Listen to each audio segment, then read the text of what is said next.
What's going on, guys? Whisper here, and today we're going to talk about the Divisions Update 1.1 that follows Incursions. It was an awesome update that we got yesterday. I was going to make a video on it yesterday, but I didn't have time to because I wanted to get into it without starting to get used to everything without letting you guys know wrong information. I wanted to get the right information and everything that happened.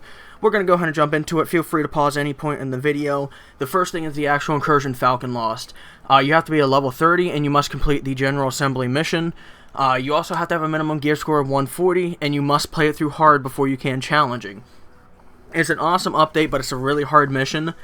Gear score was the next update that we had, and the gear score calculates all of your gears, armor, ranking, and stuff like that, and puts it into a nifty little gear score. Normally, most people are gonna be around 160 to 170. That's just most level 30 and 31 items. That's like half and half mixture. If you're like a 182, that's like around level 32 items.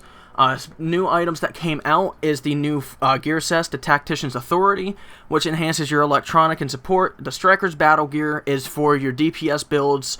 Your Sentry's Call is for marksman rifle builds, and the Path of the Nomad is for anyone who likes to play solo. It's a little health build to where you gain health back during the full set. In order to get all the effects of the sets, though, you have to have all 4 items. The next thing that I'd like to talk about is trading. Trading is an awesome update that should have been in the game to begin with, though. So now they have trading in the game. Any items dropped by enemies can be shared between anyone in the party now. Everyone can see the items that gets dropped.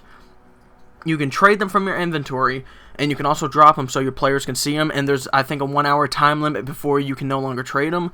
And you can only trade items that were received in the last hour.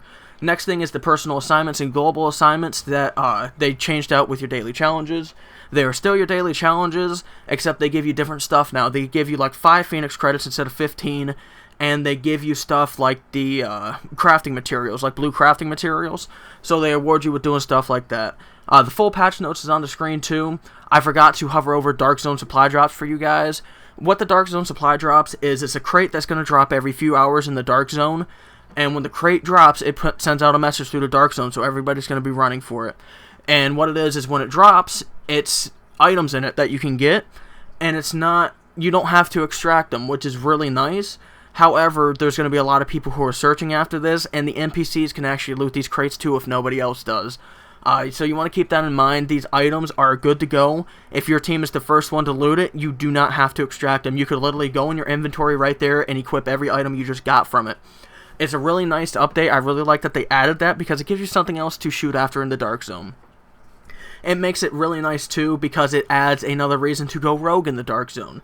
My personal favorite thing to do is to go rogue and hunt rogues in the Dark Zone.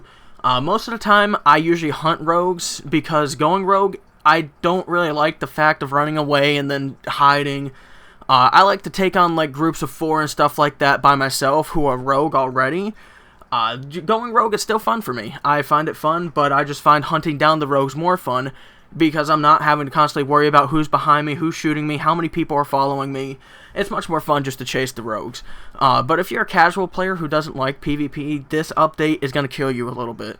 When you're in the Dark Zone, most people are going to be in 5 and 6. So if you're in Dark Zone 1 through 4 and you're farming as a lower level, you should be good. If you are a higher level who can farm 5 and 6, you need to beware if you don't like PvP, because most of the teams who are going after these supply drops, more than likely they're going to go rogue on other players, because it's not when it drops everybody gets a chance at it. One team gets to loot it and that's it. So people are going to try and kill you and be the last team there to take the supply drop. So I would advise staying out of 5 and 6 if you don't like a PvP area, or if you want to see what these supply drops are about, I would go at an off-peak time where a lot of players aren't going to be playing and there's going to be a lower chance of getting killed where you go after them. It kind of sucks for you guys who don't like PvP, but on the good side of it, it's nice, and it's a nice change for all of us who do like the PvP and stuff like that.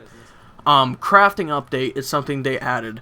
Crafting update, a lot of people are mad about it because they nerfed it a little bit, but I'm okay with it, especially because they took the vision tech off of my favorite weapon, which is the MP5. I am so happy you do not have to have the vision tech to build this anymore. The MP5 is an amazing gun, and you can now craft it just like you can the Vector. There's no reason to craft the Vector anymore if you have the MP5 blueprint. MP5, in my opinion, is the best submachine gun in the game for a DPS build if you like running around a lot and you like sustained fire. It really made me happy because I ended up getting a really good damage roll and talent rolls yesterday when I used all of my stored up supplies and weapon parts and everything. I used all the ones I had stored up to try and get a better roll. They also changed the special gear vendor. DZ6 does not sell Phoenix credit gear anymore. So you can only get Phoenix credit gear from the special gear vendor in the base of operations, and the new gear pieces are pretty damn expensive for Phoenix credits. They're mostly around the 300 to 400 range. The DZ06 blueprints, though, did get moved to this gear vendor. So you can see every blueprint that was in DZ06 is now on the screen that I'm going through right now. So you still didn't lose those blueprints, they just got moved to a different spot. Next thing that they updated that I really like is the recalibration. High-end items was a pain to spend 30 Phoenix credits for one roll that's not guaranteed. So they heard that call from the community and they changed it to normal credits, which I am happy about.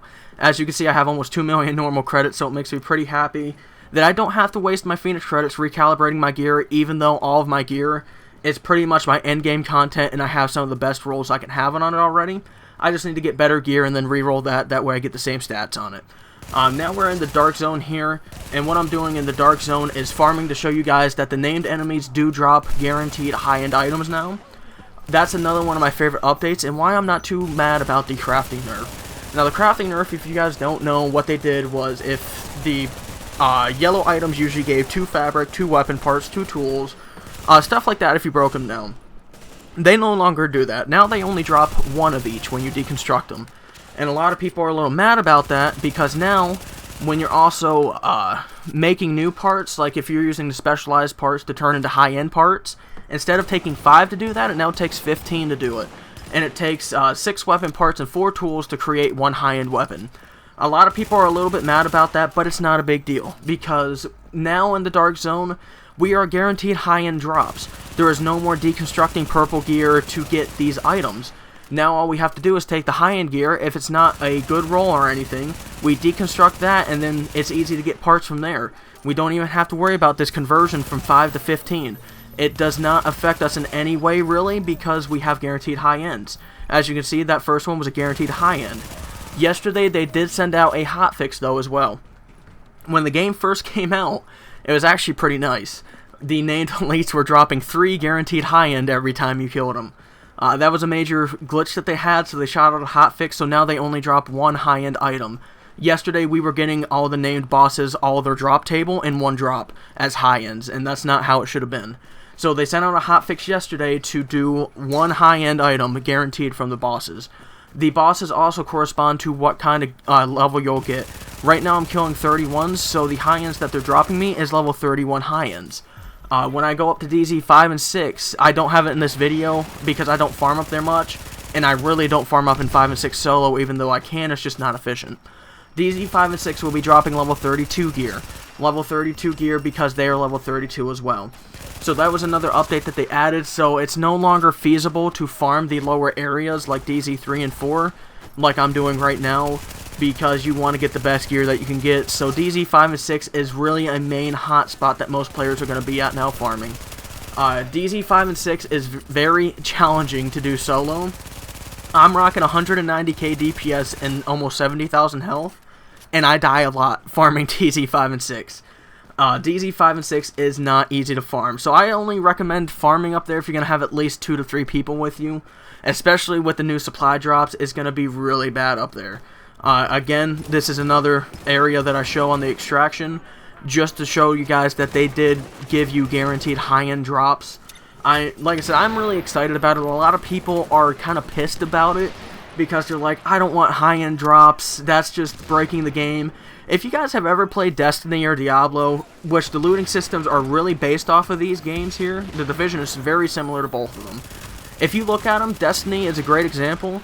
Their legendary items, which are the best items in the game, they drop almost guaranteed every time off of big bosses that you kill in that game. That game is very successful, and that update that they had there did not ruin their game. And the update certainly does not ruin it here. They wanted to switch the progress from the main focus of being crafting materials to actually farming them. Because we were only farming bosses, let's be serious here, to get crafting materials so we could craft our 31s. Crafting was the only reliable way to get the talents you wanted, to make sure you had good armor ratings, and to make sure you got good abilities on the stuff. if you get a gear drop, most of the time we deconstructed it because the talent sucked on it, the armor rating was low, or any of the above that I just talked about. That was the main reason why we would deconstruct everything, and why they wanted to switch the focus of this game from crafting to farming. Crafting still, in my opinion, is going to be the most viable option, just because I don't want to spend 2-3 hours in the dark zone getting a high end, and get all the high ends that I get suck, when I can just go to the crafting table and craft the new armor sets or different items that I'm guaranteed that I can reroll stats on and everything like that. The next update that I'm showing on screen is actually the Incursion. I'm doing it on hard mode. I have not even finished it on hard mode yet. The closest I've gotten to hard mode is wave 13 out of 15. I will put up a guide to do hard mode tomorrow. More than likely that's what I'm going to do. Comment down below if you guys want a guide for Incursions, because the Incursions are pretty hard. Even on hard mode, it is hard. When I hear hard mode, I thought, oh, I can walk through this on solo. No, these enemies are level 32, and they do pretty much rip through you. One other thing that I've noticed with this patch is it's really glitchy. Right there, you can see I have 11 bullets left in the magazine, and it's not letting me shoot, it's not letting me reload or nothing. That's why I stood up. So if you switch weapons and it happens to you, all you gotta do is switch weapons and switch back to one of your other ones, and the gun will be completely fixed and you can reload it or do anything like that, just in case that glitch happens to you guys. Because I had no idea about this glitch, it literally just happened while I was recording it, and I figured out that just switching weapons will fix it. That way you guys aren't standing up like me and then getting shot and not understanding it. Something else to realize during Incursions is there are restocks on the map for more ammo, but they are for everyone and you can only loot them one time. Once you loot them, you cannot loot that chest anymore. I don't show it in this video, but if you look right in front of me downstairs there, I believe there are 2 or 3 restock chests that are down there that you can use. Most of the time you won't need to use them that much because you do get a lot of ammo drops from the characters that you're facing in the Incursions. The main things that you want to watch out for in Incursions is you want to watch out for the shotgunners. These shotgunners will rip you apart. They will drop you in 1 or 2 hits. Another thing you have to watch out for is the grenade spam. As you can see on the screen, I went down by the grenade. I was not in the blast radius of it, but more than my foot was, and it still downed me. And a lot of times they throw fire grenades, they throw normal grenades, and they will stack like 2, 3, 4, even 5 grenades on one area, so it's hard to get away from. Right there again, you've seen they stacked 3 on me and I got caught on fire. So the Incursions are no joke. They are pretty difficult to do. You also have to watch out for the other later waves. They start spawning heavies, and the APC also shoots rockets at you.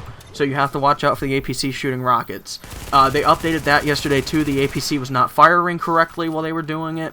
So they sent out a hotfix for that, and people were able to kill the APC before wave 7 or 8, which was another update that they did not want happening. The Incursions are pretty fun.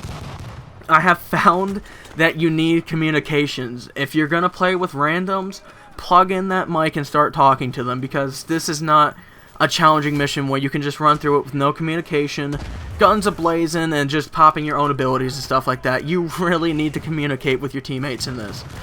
You also need to communicate what abilities you guys will be running, because if you all run the same abilities, there's so much things you encounter during Incursions, it's not going to work right. One of the main things that you need to have a support role running, someone who has high electronics, you need to be running the mobile station that dispels negative status effects. What that does is when you lay it down, how you see I'm blind and on fire, if you're in the vicinity of the medical pack that's on the ground, you will not be lit on fire, you cannot be shocked, you cannot be blind deaf, you cannot be any status effect by any of these enemies. So it makes it really nice that you're not taking damage from those types of grenades or the new raptor copters or whatever they are, the little droids that they have that fly around, because they stun you and put you on fire as well. So it makes it really nice to not be lit on fire all the time and shocked. It does end up screwing you a lot while you're playing Incursions, and it's just a pain in the ass to deal with. But that's mainly the updates that they had out. I will be uploading tomorrow an Incursions guide. If you guys want to see it wave by wave, let me know in the comments. I might actually live stream this, not tomorrow, but Friday. I might live stream it, so I will be tweeting out on that. Follow me on Twitter. I do tweet out on there. I will be tweeting out when I'm doing live streams, when a new video goes live. So if you do miss it in your sub box, you can see it on Twitter when I upload it. But that's pretty much it for the update video, guys. I hope you enjoyed it. I hope I covered everything to the best of my ability that I could update you guys on what happened. And if you have any questions or anything, leave it in the comments below. Tell me what you guys think of me uploading again. I'm having fun doing this again. Tell me what you think of the division, if you guys like it. Starting next week, I'll add the 1 to 2 trick shotting content videos. But as of for this week, that I came back halfway through it, I'm not going to do them. I will do them sometime next week. I will get them out for you guys. But I hope you guys enjoyed this. I hope you enjoyed the update video. Get those incursions done. Get the new gear set items. And I hope you guys have a nice day. Remember to like, comment, subscribe, and I'll see you guys later.